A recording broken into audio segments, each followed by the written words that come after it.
રાજકોટમાં ગેમ ઝોનમાં જે દુર્ઘટના ઘટી છે આગ લાગવાની, અને એમાં અત્યારે જે આંકડો પહોંચ્યો છે 24 જેટલા લોકોના મૃત્યુ થયા છે, આંકડો વધી શકવાની પૂરેપૂરી શક્યતા છે। ત્યારે તમામ મૃતકોને ભગવાન એમના આત્માને શાંતિ અર્પે એવી પ્રાર્થના કરીએ છીએ। સાથે સાથે ઘાયલોને જલ્દી સ્વસ્થ થાય એ પણ પ્રાર્થના કરીએ છીએ। અને આ દુર્ઘટનામાં આખું ગુજરાત અત્યારે હિબકે ચડ્યું છે।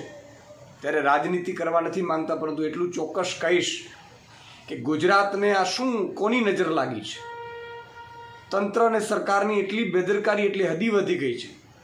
તક્ષશિલા કાંડ હોય, 22 જેટલા બાળકો જીવતા ભૂંજાયા, હરણી કાંડ હોય, મોરબી કાંડ હોય, આ નવું કાંડ તમે વિચાર કરો, ગેમ ઝોનમાં કેટલાય લોકો આશા સાથે ફરવા જાય છે, હરવા જાય છે, ત્યારે એ મોતને ઘાટ ઉતરે છે।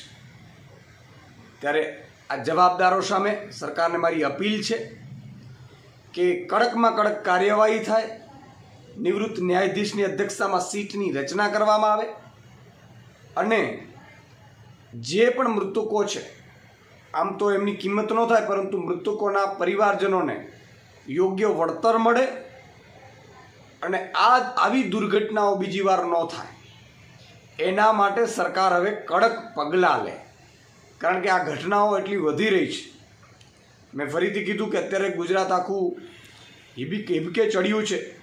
એટલે રાજનીતિ કરવાની વાત નથી, પરંતુ જવાબદારો સામે યોગ્ય પગલાં લેવાય અને બીજી વાર આવી દુર્ઘટનાઓ ન થાય, અને આપણા ગુજરાતી બાળકો, ગુજરાતી માતા પિતા જ્યાં પણ હરવા ફરવા જતા હોય તો એને એક ડર ન બેસે એવું વાતાવરણ ઊભું કરવા હું મુખ્યમંત્રીશ્રીને અપીલ કરું છું।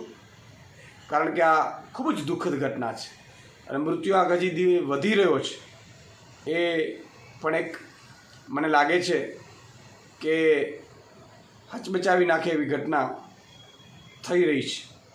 એટલે એટલું ચોક્કસ કહીશ કે આ આગની ઘટનાઓ જે ગુજરાતમાં વારે વારે બને છે, એમાં ફાયરની એનઓસી છે કે નહીં, એમણે યોગ્ય નિયમોના પાલન કર્યા છે કે નહીં, એને નીકળવાની બહાર દરવાજાઓ કેટલા હતા, શું વ્યવસ્થાઓ છે, આ બધું પણ એક ચકાસણી કરી અને તંત્ર સામે પણ, જવાબદાર તંત્ર સામે પણ યોગ્ય પગલાં લેવાય એ ખૂબ જરૂરી છે।